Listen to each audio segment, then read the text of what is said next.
Welcome to the World According to Christy podcast. This show will motivate you, inspire you, and give you tools to activate your goals and dreams, whether those dreams are entrepreneurial, corporate, or personal. This episode is sponsored by the Faith to Conquer Fear course, Getting Things Done. Are you a procrastinator? Did you know procrastination is a symptom of fear? If you want to become more aware of your procrastination habits, learn to stop them in their tracks, and learn more productive habits, visit faithtoconquerfear.com/courses to learn more about this powerful self-study program. Hello, and welcome to the World According to Christy podcast. I'm your host, Christy Demetrakis, author of Faith to Conquer Fear, Inspiration to Achieve Your Dreams, an Amazon best-selling book, Faith to Conquer Fear, The Journey. I am so glad you have chosen to be with me yet again this week. You know, if you've listened to any of my episodes, or especially my episode 0, my first episode, you know we're going to do something a little bit different every week. Some weeks you'll hear me pontificating. Other weeks you'll hear me sharing episodes from what I call my vintage radio shows, so some of my old friends. And then other weeks we'll have some of my new friends. And that's what we're doing this week. So today I have a special guest, the Stress Buster Coach. Already that should get you excited. The Stress Buster Coach, Donna Rekitt. So let me tell you just a little bit about Donna. Having lived a life that was marked by feelings of stress, worry, and fear, Donna has a God-given passion to help others discover the free and light life Jesus came to give us. I love that. She helps Christian women who are drowning in stress to develop simple strategies to bust through that stress and start to enjoy life. Who wants to enjoy life? Me. Donna is an Amazon best-selling author of the book, What Are You Looking At? Finding Joy in the Chaos and Monotony of Life. She is also a certified Christian spiritual coach, Bible teacher, and public speaker. Donna's 19 years of corporate work experience as an HR manager have given her opportunities to train thousands of people.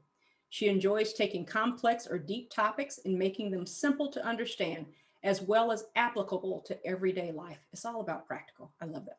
Donna resides in Erie, Pennsylvania, with her high school sweetheart and husband, Rodney. She has 3 adult children, 2 daughters-in-law, and 2 grandsons.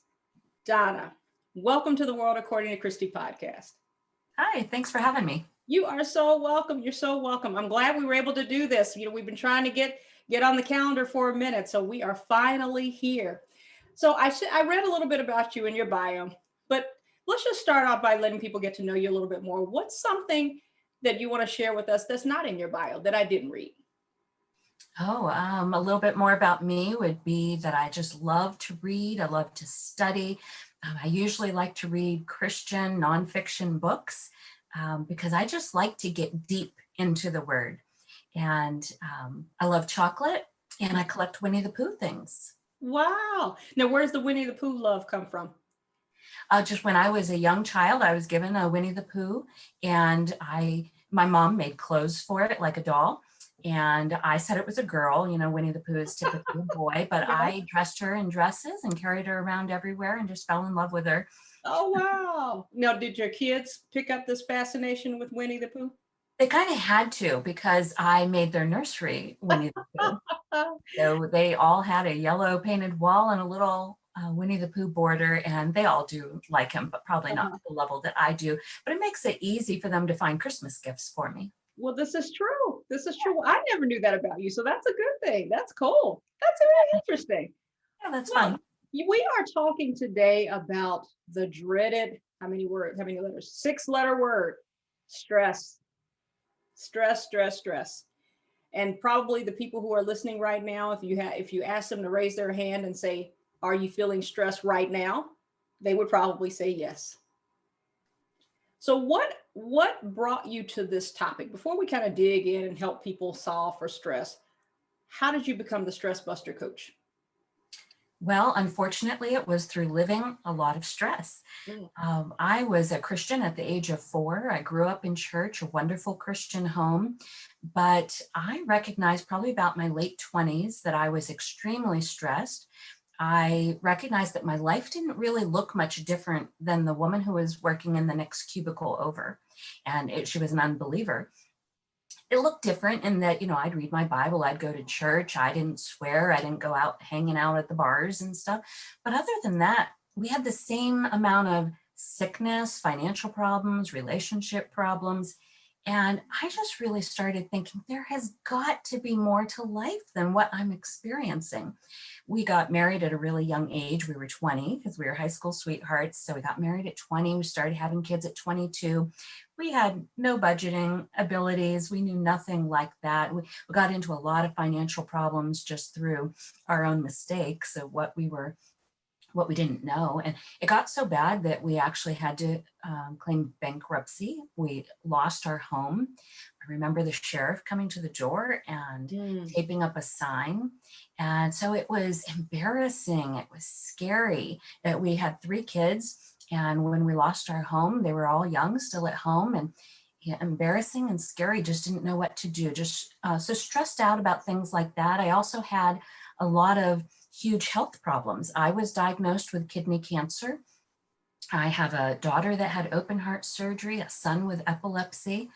And so lots of stress from health-related issues. And of course, marriage, there's always some stress there when you're trying to live with another person. Another human, yes. Yeah. My jobs as a HR manager, I always took on a lot of responsibility. I always took it very seriously. So it was very stressful. And I just realized I'd become a very serious person, that life had become very serious. I had a lot of responsibility and care. And so I was lacking joy and just stressed out all the time.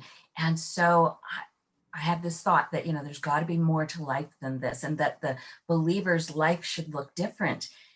So I started reading my Bible from a different perspective, and I saw all these great promises that were in the Bible, that I saw that we were supposed to be living light and free, and that we had this great inheritance as Christians, that we were supposed to be healed. We were supposed to have our finances provided for, but that wasn't my experience. So I started to study that, and it just really came into my heart that if that's what God says it's supposed to be, I'm going to go after that with all my heart. Anything Jesus died to give me, I want it. I don't want to leave anything on the table. And so I just really started studying it. And slowly, probably over about a 20-year period, God really helped me to get out of that. And he helped us financially.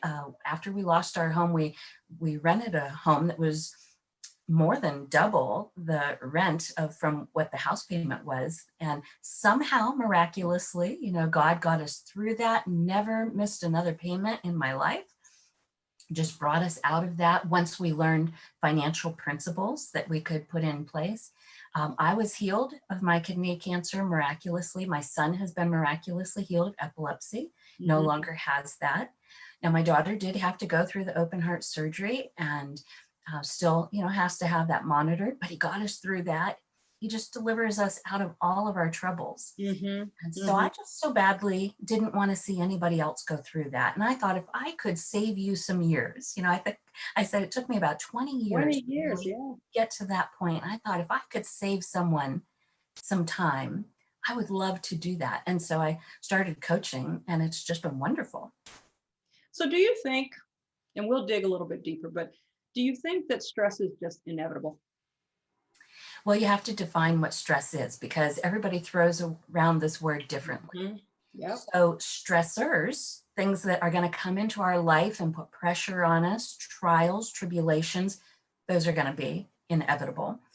Even Jesus said, in this world, you will have trouble, you will have trials, but he didn't leave us there. And he says, to not be afraid, that he has made it so the world can't hurt us.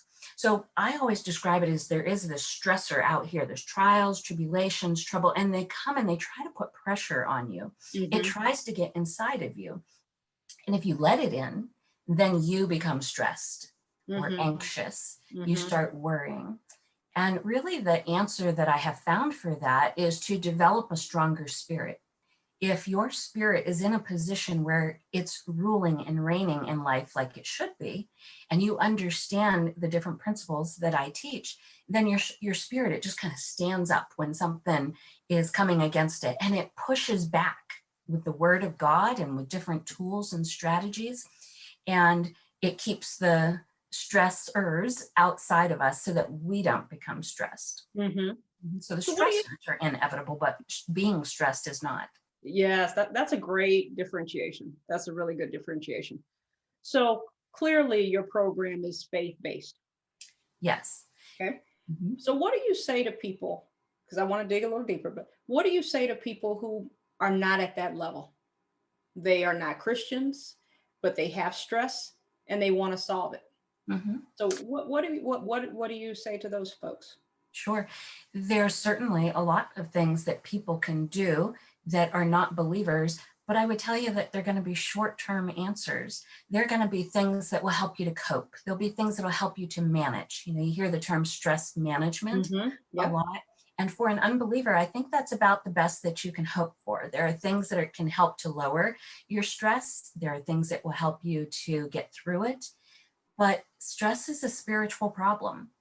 And when we deal with it from a spiritual level, then we have the opportunity to really live light and free and to get to the root of the problems, to get those pulled out of there, and that we have a longer term solution.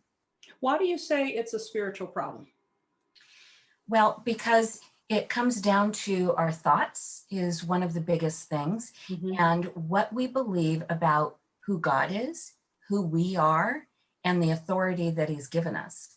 If we're not a believer, if we don't believe that there is a God or that he is for us, if we don't have a relationship with him where we can plug in and get answers, then we're going to be limited as to what we can come up with in our own mind. We're going to think things through logically. We're going to reason things out. We're going to do the best that we can. But when you're a believer, you plug into this whole other level of God himself working inside of you, giving you ideas of what the root problem is and ways to solve it. He pours in his love and his energy and his joy that you just don't have access to as a non-believer. So I want to talk about two things. I want to talk about, you talked about stressors and stress. So let's talk about the stressors for a moment, because yes, ultimately took you 20 years. What you help people with is to accelerate that, right? So it doesn't take them as long to get to that place. But for people who are in that moment, first of all, let's talk about some of the stressors. You mentioned health, you mentioned finances, those types of things. So what are some of the types of stressors that cue people? And then what are some of the short-term coping mechanisms for people? Sure. So like right now we have a whole political thing going on. You can't get on Facebook Anywhere. places without seeing that. And so that can be a trigger for you if someone is posting something that you disagree with. If you are seeing people that are arguing back and forth about that, that can be a trigger. It stirs up anytime strife is involved, even with other people that you're around and witnessing, it can bring up that anxiety within you. And we have all kinds of work stress. Every company is, of course, always trying to see how much work they can get done with the least amount of people to be the most profitable. And so many of us are asked to do a lot of work. Someone leaves, they don't replace them, they just spread it out, right? So true. More of us. And then if you have a boss that's unreasonable or have stress issues of their own, so all kinds of stressors that people have, raising kids, teenagers, that's difficult, marriages. So I think we all know the stressors. There's all kinds of things that can stress us out. And so some short-term things very much would be, first of all, just an awareness that you are stressed. So what I find happens is that we just are zooming through life. We're either going really fast with lots of things to do, or we're just in a rut, we're just going to work each day. We're doing our thing. And we kind of know that we're stressed. Like if you asked us if we were stressed, we would know that we were stressed, but we don't stop to think about it too much. And what are you going to do about it? A lot of people would say it's just something you have to put up with. So they just keep pressing through. They just keep hoping it's going to get better one day. And so I think the first thing that you can really do to help with stress is to be aware that you are stressed, and then to intentionally do things to help yourself to not be stressed, to bring joy into your life, to bring peace into your life. It's something that you have to be intentional about. And so just the awareness. And once you become aware, then you're able to slow things down, a slower pace of life. And I'm talking about walking slower, talking slower. I tend to talk fast. And so making yourself talk a little bit slower, chewing slower when you are eating. You know, it has been reported that some people have changed nothing else except they have slowed down when they eat and they enjoy the food and they will lose weight. And there's a whole bunch of science that goes behind that. I think I've heard that. Now that you say that, I think I've heard that. Yeah. It hasn't helped me, but I haven't slowed down. Well, a lot of us watch TV while we're eating, and Mm-hmm. maybe you're on your phone, or maybe there's family arguments around the table. All of that would affect it. So just the slowing down in life, creating some margin. You know, we have gotten away from just having some quiet time. Yeah. Some people don't even know what to do with themselves if they're all alone and have nothing to do. That is so true. And that's a great point, Donna. And I just to pause you for a second, because I know that I personally am I'm one of those A-type personalities. I admit it. I own it. I'm the D on the disc, all of that, whatever that highest, most aggressive level is, that's me. Uh-huh. But I've also noticed that I always try to maximize my time, right? So if I'm in the car, I'm listening. While I'm in the shower, I'm listening to my daily audio Bible. I'm never in my mind, this is downtime. Like I could be doing something right now because I don't have time to do it otherwise. So while I'm doing this, so while I'm doing that, something is constantly happening. Yes. And I'm trying to get myself to the place, it's a struggle, I have to admit it. I'm trying to get myself to the place where I don't always have to be checking the box, right? Yes, I need to read my Bible. And for me, it is most efficient to listen to it while I'm taking a shower, because that's at least undivided attention while I'm taking my shower. But it's not good to not have some quiet time where you just think. And so I'm trying to train myself. So it's all mental, right? I've got to get that mental space right. Mm-hmm. Trying to train myself to not always try to fill up the time with things that truly do need to be done. But what's another way to do it? So I think you raise a great point. Yeah. And I think combining tasks like you're talking about, that can be really helpful. You're trying to figure out how to get everything done in a day. And so if you can listen to a podcast that you would enjoy, or listen to some scripture while you're driving, those kinds of things, that can be really helpful. But make sure you have some balance too, that you do have some quiet time in a day. And I think it can start with as little as 15 minutes a day. So especially for Christians, a lot of people do have a devotional time. Maybe they pull out a devotional book. Maybe they listen to a preacher on the internet. Maybe they read their Bible and then they would pray. But I would say in addition to that, you need to have 15 minutes of just quiet time. And some soaking music can sometimes help, but otherwise I would say, even at sometimes, don't even have that. Mm-hmm. And just close your eyes and just soak in God's presence. Picture yourself visually with Jesus. Or sometimes I go to the throne room and picture myself there. Maybe I kneel down, maybe I'm dancing. Try different things out in your mind that help you to connect with God and to be able to listen to him talking to you. And don't come to that quiet time with all your problems. Don't come with your prayer list for you or for other people, because God wants a relationship with us. And can you imagine if you got together with your friends all the time and you were just constantly telling them everything that was wrong with you or other people, and you didn't have the fun times too, where you just kind of sat around and you're telling some jokes and you just enjoyed each other's company.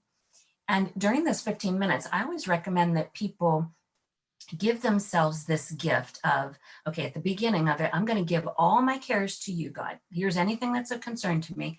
And now I might not be able to maintain this for very long, but for at least the next 15 minutes, I don't have a care in the world.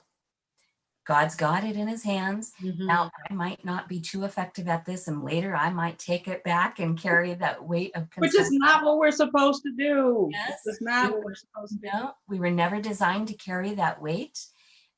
But even when we fail, and we take it back, we can just give it to God again. No condemnation in that.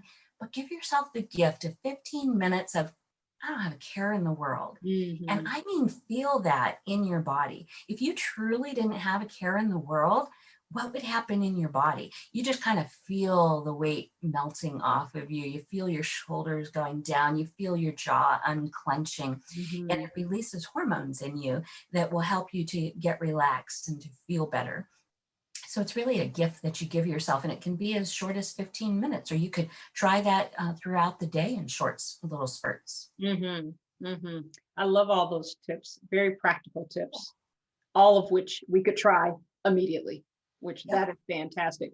So, but you have people who might be at the extreme, and the extreme is medication. Yes. So why don't antidepressants, first of all, people ideally shouldn't be on them, but some people are. Their doctors have prescribed them. They are at a state where that's just where they are. Yeah. So why doesn't that work for everybody? Well, first of all, I'm not a doctor. And if somebody is on medication, I don't recommend that you would just jump off of them. But they're not a solution. So people quite often have to try several different antidepressants to find one that will work for them, because they don't work for everybody in the same way.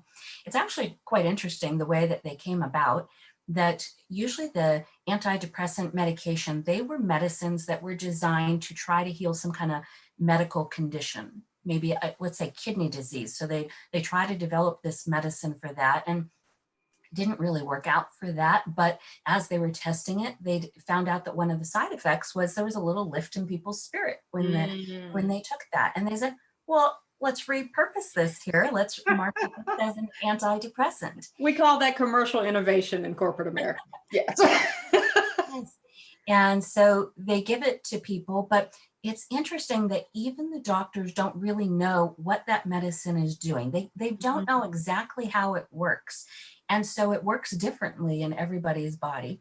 And not only are you maybe getting the lift to your spirit, but you're getting everything else that's in that medicine and all the side effects. So a lot of people will take medication and it will give them bad side effects, or they'll be on medication that will work for a while and then stop working. There is the myth that makes them depressed and more stressed. Oh, and they become more stressed. Yeah. Yeah, you're more depressed and more stressed when things don't work. Yes, exactly. And a lot of people have bought into the myth of this chemical imbalance that causes depression. And so they think they're going to take this antidepressant and it's going to balance out the chemicals and it's going to be this cure for them. But that's not how it works at all. In fact, this idea of a chemical imbalance has not been proven scientifically. There was a couple of studies that were heavily funded by the pharmaceutical companies that would then sell the antidepressants to people that said there may be some correlation there. But it really has not been an accepted scientific fact. But once it's out there, people, the lie, the myth that keeps going. It's very similar to the studies that were done by some of the major breakfast cereal companies that said breakfast is the most important meal of the day. You mean it's not? It's not? It's up for debate. It really has not been proven scientifically. And breakfast is your first meal of the day, no matter what time you eat it. So maybe that's your lunch. But that myth gets out there and then people hear it and it's hard for it to go away. Yeah. So this idea of the chemical imbalance, this is not a scientific fact for most cases of depression. And so this pill that you're taking, it's not balancing your chemicals. It's not a cure. The most it can do is it can mask your symptoms. It can numb you, or it can give you a false little high for a short period of time. But how much better if we could get to the root of the problem, if we could solve why you have anxiety and the behaviors, the thought processes that go into that. If we could look at it from that spiritual standpoint that I was telling you and how God can help us, we could solve it and we wouldn't need the medication. Mm-hmm. Mm-hmm. You have given some fantastic insights, from the Christian perspective, but also some very practical things that anybody Right. can leverage. So for those people who are listening and they know I'm in a state that I don't need to be in. It's not good for my body. It's not good for my mental state. And it's not going to be good long term, because we know stress wears on the body and it causes other things to go wrong. So it's not just, oh, I'm so stressed, because a lot of people use that badge just like I'm busy. Yes. Right. And so it becomes a badge of honor to say, oh, I'm so stressed. Not so. Shouldn't be so. So for people who want to change, or they want to, get some help with this, how can they connect with you? Sure. They could go to my website, thestressbustercoach.com. You can get a free gift while you're there as well. Right on the homepage, you'll see it's specifically for financial stress if you're going through that. Key biblical principles that I learned that completely turned my finances around, going from bankrupt to now having more than enough. But I would tell you, even if finances aren't your problem, go ahead and get the download, because it's many of the same faith principles that will apply to every area of your life. You could apply them to your health. You could apply them to your relationships. So take advantage of that. I'm also on Facebook as the Stress Buster Coach, and you could connect with me there to get some daily tips. Fantastic. Fantastic. Well, wow, guys, what a wealth of information Donna Rekitt, the Stress Buster Coach, has provided for us today. So Donna, thank you so much for being my special guest on the World According to Christy podcast. And thanks to all of you who are taking the time to either watch or listen. This episode is a watch or listen. And I look forward to connecting with you all next week. I'm doing what I love. I'll talk to you soon. Do you like free resources? Tools that will help you accomplish stuff? I have great resources for you to download for free. Visit faithtoconquerfear.com. You can download free chapters of my books, video series, declaration journals, and more. Visit faithtoconquerfear.com today. Thank you for listening to the World According to Christy podcast. Remember to subscribe to ensure you receive updates on upcoming episodes. Check out free resources to help you increase your faith, increase your confidence, and conquer your fears at faithtoconquerfear.com.